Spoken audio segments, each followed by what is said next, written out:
Aqui no estúdio eu recebo com muita alegria, ao vivo, doutora Rita Barreto, terapeuta sistêmica. Exatamente. Bom dia, seja bem-vinda, que alegria te receber aqui. Bom dia, muito obrigada, por esta oportunidade e que realmente esse bate-papo seja útil para todas as pessoas que estão ouvindo aqui a nossa conversa, Vamos falar sobre esse tema que às vezes a gente faz até vista grossa, Porque, não, é muito difícil. Por que a comunicação familiar, ela exige tantos desafios assim? Doutora, me conta. Exatamente, Então, se for possível, eu gostaria que mostrasse a telinha. Tá, vamos lá, vamos colocar a primeira tela, então, vamos começar assim, então? Lu, consegue colocar pra gente? Só pra... Vamos colocar a primeira tela. São muitos os desafios. Exatamente. Dentro de casa. Principalmente, com toda a mudança que o mundo enfrentou. Então, essa palavra contemporâneo, aquela marca, é um marco, aliás, da pós-modernidade, uma forma diferente que o mundo teve que enfrentar, se organizar. E essa pós-modernidade, uma das grandes contribuições que mudou a forma de ver o mundo, das pessoas se relacionarem, é levar em consideração a intersubjetividade.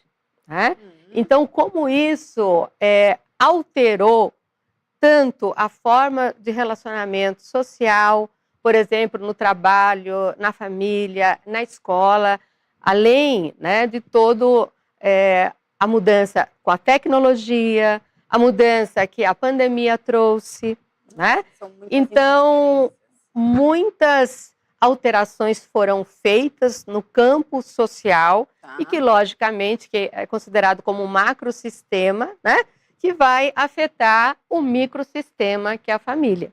Entendi. Então, eu separei na próxima telinha. Vamos por a próxima telinha, Lu, por favor. Nós temos aí alguns desafios. Foi alguns que eu falei logo no começo. Exatamente, aqui da nossa conversa. Rede social. Exatamente. Um excesso de rede social nas nossas vidas. Porque tanto alterou a forma do trabalho, a forma de estudo, a forma de entretenimento. Então, hoje, as famílias enfrentam esse grande desafio de como ela tem que achar esse limite para diminuir as consequências de toda essa prática.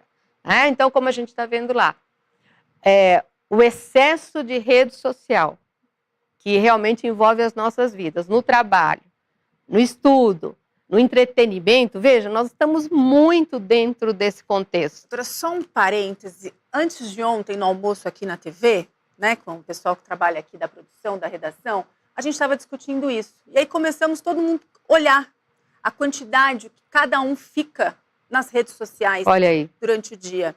É assustador, porque tinha assim, 5 horas, 7 horas, 8 horas de Instagram, exatamente, de WhatsApp. Isso se transformou num estilo de vida. É assustador. Bom, qual é a consequência disso? Exatamente. Nós gerou um distanciamento, como a gente está vendo lá, um distanciamento emocional, ou seja, a gente passa mais tempo nesse campo da internet do que no campo relacional. Então, se eu não invisto mais no campo relacional por N motivos, porque é uma vida hoje, é uma vida acelerada, agitada, muitas tarefas, e pouca relação. Então, esse é o cenário, vamos dizer assim, da vida social e da família.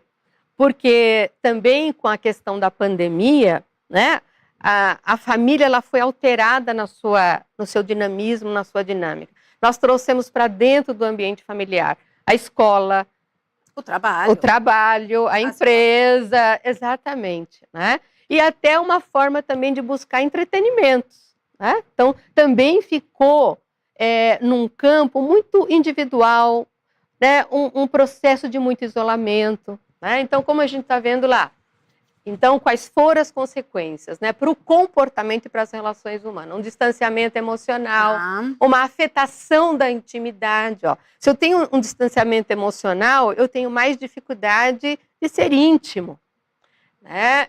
E uma diminuição dos interesses mesmo pela relação, né? E tudo isso, né, vai afetar o quê? A minha empatia. Porque se eu estou tão focado em mim, focado no meu mundo, né, cada um dentro de uma família, por exemplo, né, então é o pai com o trabalho, é a mãe com o trabalho, é a criança, o adolescente com o estudo, né? E ainda pior, né, o entretenimento também é de uma maneira individualizada, isolada, tá vendo? Então, isso, logicamente, vai trazer conflitos para o cenário familiar, né? Então, o que a gente vê hoje? Né? As mães reclamam muito. É a criança, é o adolescente que não sai da frente, né, do computador, do celular, né? E fica difícil para essa mãe ou para este casal, né, coordenar, reorganizar esta família, né? E aí, o que fazer? Quando está escrito ali, readequar a linguagem? Então, aí nós temos um outro desafio, né, que é superar os desinteresses na relação. Então, porque esse excesso de rede social, né, então trouxe uma consequência lá, ó, né, superar os desinteresses na relação. Então, esse desinteresse trouxe o quê? Isolamento, individualismo. A gente vê isso, como as pessoas estão muito mais individualistas, né, mais isoladas, com muito mais dificuldade de buscar, de participar das questões relacionais. Sim. Muitas vezes tem um evento da família, às vezes a criança não quer participar, o pai não quer participar, o adolescente não quer participar, percebe? Claro. Então, o quanto, né, fica difícil realmente a minimizar os conflitos, né, porque está todo mundo no seu mundo. Né? Então, esse é um dos grandes desafios, né? Uma outra dificuldade também, que esse novo jeito de viver, readequar a linguagem, né? Com toda essa tecnologia, né? Com o WhatsApp da vida, os símbolos, as formas de expressão, né? Então, a gente vê hoje, por exemplo, as pessoas usam muito o corpo para gerar uma informação. Sim. Então, o que a gente vê hoje? Então, a gente vê pessoas muito tatuadas, mudança de corte de cabelo, mudança de cor no cabelo, enfim, toda uma imagem que quer expressar alguma coisa, né? E isso também gera muito um choque de geração, né? Então, o adolescente, ele quer pintar o cabelo de laranja, né? Tem muito isso. Porque, hoje. Então, ele está ali no mundo dele, que aquilo é natural. E isso cria um choque, né, nas gerações pai, avós, né? E isso também é uma fonte geradora de conflitos. Então, nós estamos vendo que toda essa mudança que aconteceu no mundo, né, no mundo social, trouxe essas mudanças para a família e a família ainda ela está se reorganizando, né, para poder se estruturar frente a todas essas mudanças. Né? Uau, doutora, que aula, né, gente? Do que significa a palavra contemporânea aí pra gente, é isso, e tá dentro da nossa casa. Exatamente. Né? E assim, a partir do momento que todos esses pontos ficam bem claros, o que as pessoas, os membros da família, elas podem já começar, eu sei que a senhora vai dar dicas daqui a pouco, mas assim, como organizar isso? Impondo limites, por exemplo, de tela?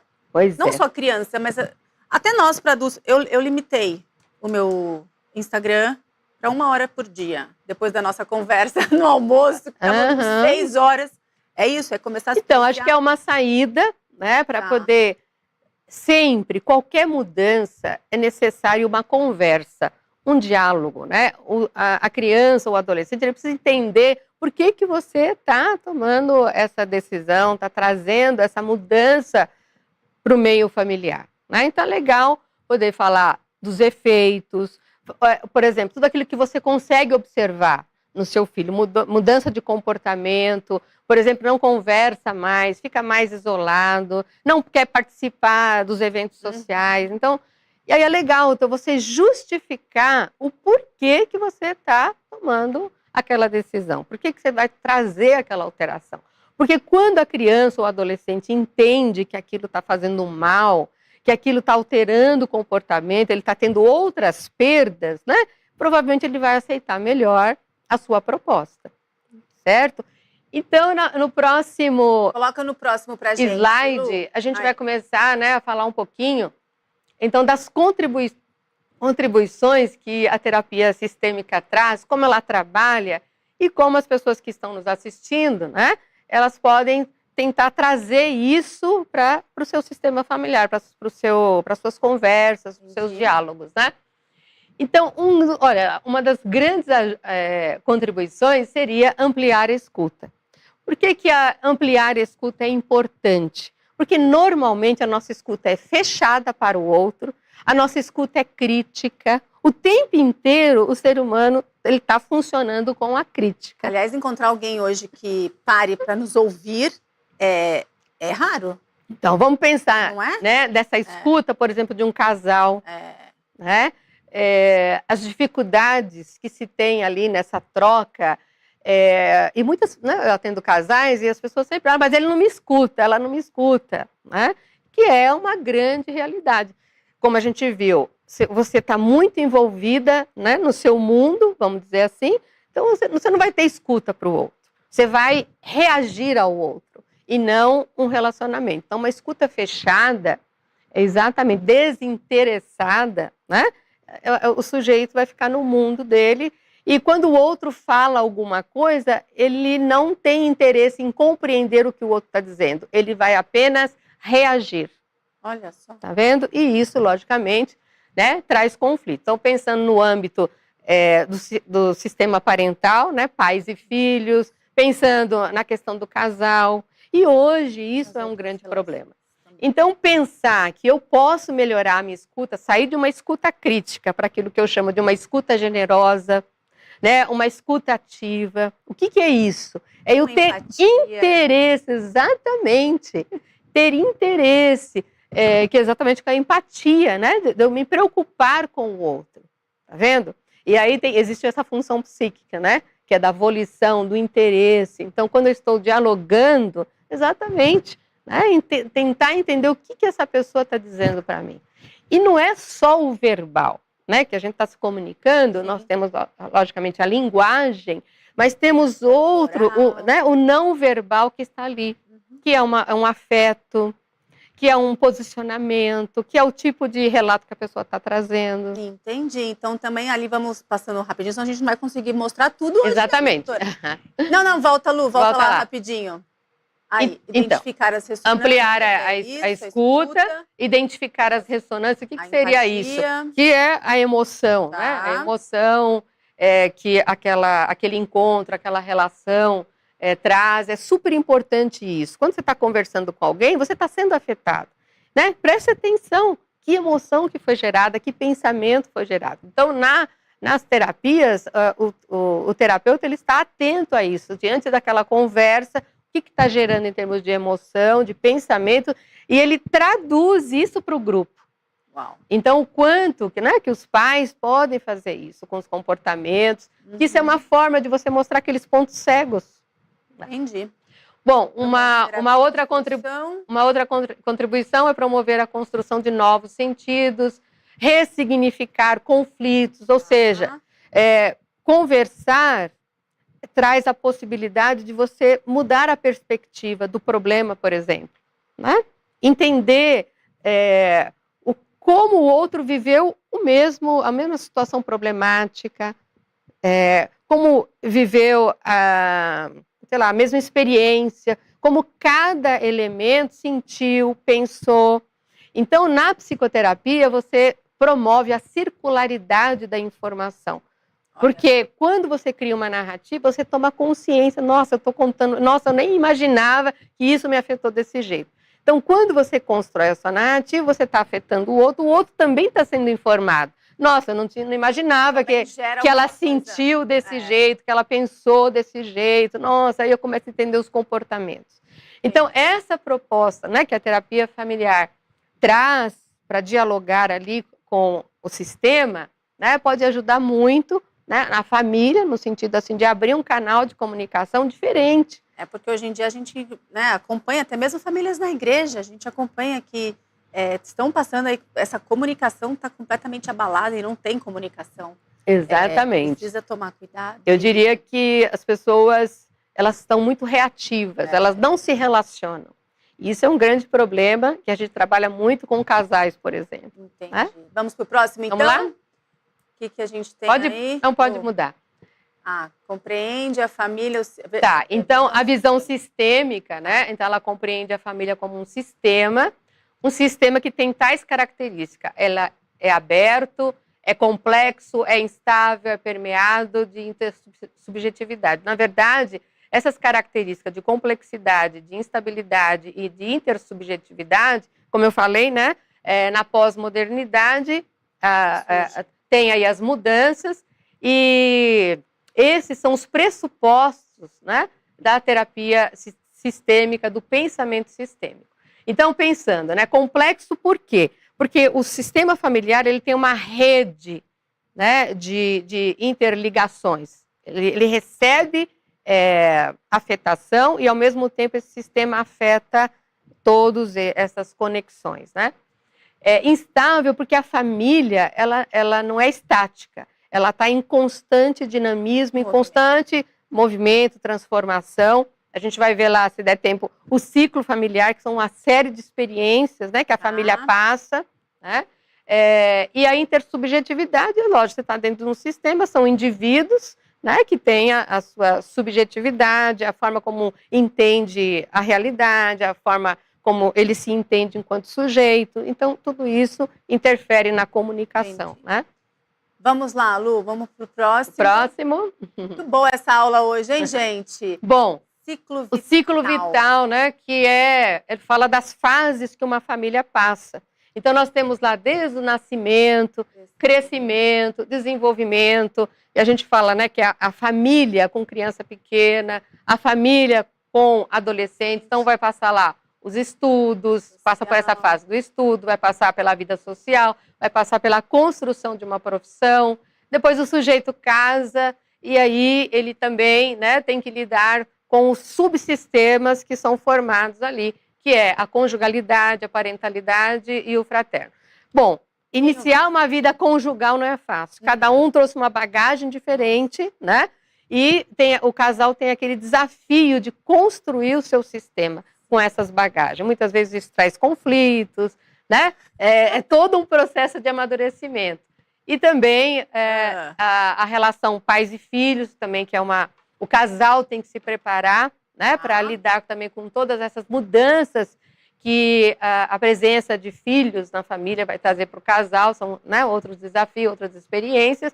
E também, quando se tem mais de um filho, você tem um sistema fraterno, que é o sistema entre irmãos, que também é mais complexo também para o casal, lidar com todos esses indivíduos, né? Percebe? Então, o desafio é grande, montar uma quando família. Se tem uma família, né? Não é fácil, não. Isso. Aí depois nós temos lá a fase do ninho vazio, que é toda uma reorganização social, tem a aposentadoria, tem depois o processo de envelhecimento e os lutos, né? Que vai acontecendo com amigos, que vai acontecendo com os familiares, com um dos cônjuges, né? Bom, mas o que eu acho interessante a gente pensar, né, sobre essa questão do ciclo familiar é a gente lembrar que nós estamos num processo que nós vamos chegar num final, né? Então, cada família pensar, que fase que eu estou, né? Por quê? Para ela poder aproveitar melhor, se favorecer mais das fases. Porque o ser humano, como eu disse, né, tem uma escuta crítica, ele está sempre criticando, ele está sempre... Ele esqueceu que aquilo que ele está vivendo, ele está dentro do desejo dele. Né? Ele queria casar, ele queria ter filho, ele queria ter profissão. Nossa, e como é importante respeitar também o momento em que está vivendo, né? O que a família está vivendo, né? Porque, assim, pular de fase também é um grande perigo. Não é? Sim, não? Também causa conflitos aí. Exatamente. Caramba! Então, é muito interessante a gente pensar esse ciclo. Todos nós fizemos investimentos para chegar em algum lugar, seja na profissão, no casamento, na relação. Lista. Exatamente. Então, é isso, né? Você ter consciência que você está dentro do seu desejo e tentar viver o melhor. Né? Porque nós temos uma visão muito crítica de tudo, é lógico. E nós temos muitas tarefas. né? Isso cansa, isso é difícil, mas lembrar que é exatamente como você pode se beneficiar criando satisfação com a sua vida, com a sua história, com aquilo que você lutou tanto para construir. E hoje a gente vê as pessoas muito críticas, né? Elas acabam desvalorizando aquilo que elas lutaram para construir. Né? Então, espero que... Tem mais um? Acho que tem mais Deixa eu ver, tem mais? Tem mais um, Lu? Tem mais dois. O último. Vamos lá. Aqui. Tá, mas aqui é só falando um pouquinho da metodologia do meu trabalho, que é a abordagem colaborativa. Tá. Pode até pular essa parte. Tá. Agora eu agradecimento. E acho muito lindo, acho muito lindo, né? Essa imagem aí da mão que protege a família. E o quanto nós estamos precisando, quanto a família precisa dessa proteção, né? Diante de tantas mudanças, de filosofias, de formas de comportamento, de tantas referências que a família recebe, né? Como ela pode selecionar, reorganizar para ter uma família mais sadia.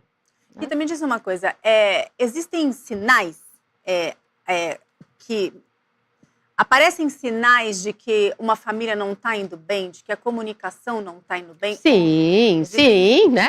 Acho que um deles é a crise, né? É a discussão, isolamento. Como você disse, não quer frequentar a festinha. Exatamente, não quer participar. Tá. Né? Então, os pais têm que estar atentos a isso, né? O casal, porque às vezes a gente pensa que isso acontece só na relação pais e filhos, mas o casal também. O excesso de trabalho, o outro fica solitário na relação, né? Nossa, tem que ter muito...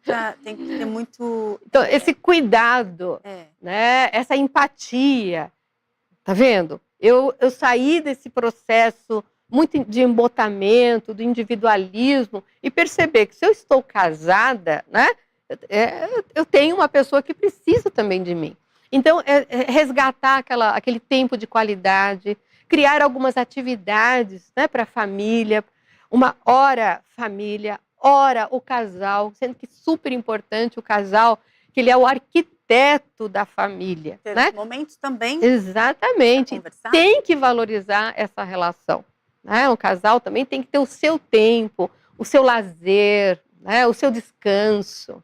Né? Como também algumas atividades em família que é muito interessante, jogos, né? que permite ali que as crianças se expressem, você perceber princípios, valores, passar princípios e valores através do jogo, tá vendo? Fazer atividades fora, passear no parque, enfim, né? Tem muita coisa que é possível fazer. Porque, como a gente falou, nós estamos muito nas tarefas e pouco na relação. É isso, de tudo que você disse, é isso, estamos mais individualistas. Com certeza, o mundo está assim. Nós estamos fechados, cada um no seu mundo. Exatamente. Mas dentro de casa não pode ser assim, porque é uma relação importante que precisa desses laços. Exatamente, e é uma oportunidade de você treinar, junto mesmo com a sua família, esse processo de mudança. Tá vendo? Porque se continuar nesse processo de embotamento, logicamente essa família vai adoecer, as pessoas vão adoecer. Né? Posso te pedir um exemplo prático? Por exemplo, vamos criar uma situação, uma família em que os pais não estão conseguindo uma abertura para conversar com um filho adolescente, um filho de 13, 14 anos, né? A criança só quer ficar jogando videogame até de madrugada, não consegue essa abertura. Como restabelecer essa comunicação? Como voltar a conectar ali? Porque é difícil, viu? E é difícil mesmo. Como a gente colocou, é um grande desafio, né? É um grande desafio. Mas é isso. Eu acho que os pais, eles perderam um pouco essa mão do limite. Os pais são as figuras de autoridade. Primeiro, colocar um limite. Exatamente. Os pais sabem o que é melhor, né, para os seus filhos. Eles não têm maturidade para decidir. Tem? Não tem. Eles não conhecem o mundo, não conhecem o mundo das relações, né? Os pais têm esses saberes. Eles precisam usar isso para proteger e para direcionar os seus filhos. Né? Então, por exemplo, colocando limite no tempo de uso do celular, né? Avaliar um pouco melhor os conteúdos que as crianças, os adolescentes têm acesso. Né? A gente vê que tem muita violência, né? Muita uma comunicação muito hostil, muitas vezes hoje, do adolescente com a família, né? Então é lógico, ele está recebendo muitas referências lá fora, né? Claro que a gente está dando exemplos aqui de crianças e adolescentes, mas essa comunicação, às vezes, ela se estende e perdura aí até para a vida adulta. Exatamente, Então, que é um padrão, né, que vai formando. Padrão. E aí, quando chega na vida adulta, fica ainda mais difícil. Então, assim, se alguém que está assistindo a gente está passando por essa dificuldade de comunicação, tem que resolver isso quanto antes, para não levar para depois para a vida adulta. Exatamente. Lembrando que a criança, né, ela introjeta aquilo que a família ensina, né? Ela vai introjetar e criar um esqueletinho emocional e vai ter um padrão de comportamento. Isso pode ter uma nova versão na adolescência, né? Uhum. Então é muito importante que os pais estejam presentes, por isso que a gente falou, né, de valorizar mais esse tempo de qualidade. Né? Criando meios, então para tirar essa criança, né, do quarto, por exemplo, então oferecer olha, hoje nós vamos sair, no parque. não, hoje não tem celular, hoje não tem jogo, nós vamos fazer coisas para o nosso relacionamento, e é por aí, ó. Os pais têm essa condição de tomar decisões. A criança não tem, aquilo lá para ela tá cômodo, tá passivo. Agora sim, vamos ser realistas? Vamos falar sinceridade? Sim, vamos lá. Mas hoje em dia eu também vejo que tem muito pai que é muito mais fácil fazer assim, ó, tó. Sim. Tó para criança. Tó o celular para dar um tempo, para ter calma aqui, para ter um tempo livre. Então, assim, a responsabilidade está completamente na mão dos pais. Com certeza. É isso. E é muito cansativo, né? A gente entende os pais também. Como a gente falou, o excesso de tarefas, né? De estudo, de trabalho, de compromissos. Então, às vezes, sobra muito pouco tempo mesmo, né? Para uma relação de qualidade. Então, a família precisa rever isso, né? Porque já está trazendo consequências. O isolamento, né? A não participação, às vezes comportamentos explosivos, reativos. Percebe? E todas as famílias estão vivendo isso, diga-se de passagem, né? É um grande desafio mesmo. Mas os pais precisam resgatar esse lugar da autoridade. Os pais, a gente percebe que os pais ficam muito confusos, indecisos, com medo de tomar decisões e causar uma consequência negativa. Mas calma, o que está sendo feito, da forma como está sendo feito, já vai causar uma consequência negativa. Percebe a distorção? Então, é isso. Você sabe o que é melhor para o seu filho, aquilo que os pais idealizam para os filhos, né? Todo pai quer o melhor, quer livrá-lo, quer orientá-lo para uma vida mais saudável, uma vida produtiva. Os jogos, o excesso também, né, de internet, exatamente, o sujeito vai ficando passivo. Ele não sabe dos efeitos, é uma criança, é um adolescente. A gente está falando aqui das relações, né, familiares, os desafios aí dessa comunicação, mas trazer ali o relacionamento com Deus para dentro de uma família também faz toda a diferença. Sim, né? Linda aquela imagem da mão, né? Aquela proteção. Logicamente, a espiritualidade, ela é fundamental, né? Principalmente para nós cristãos. Né?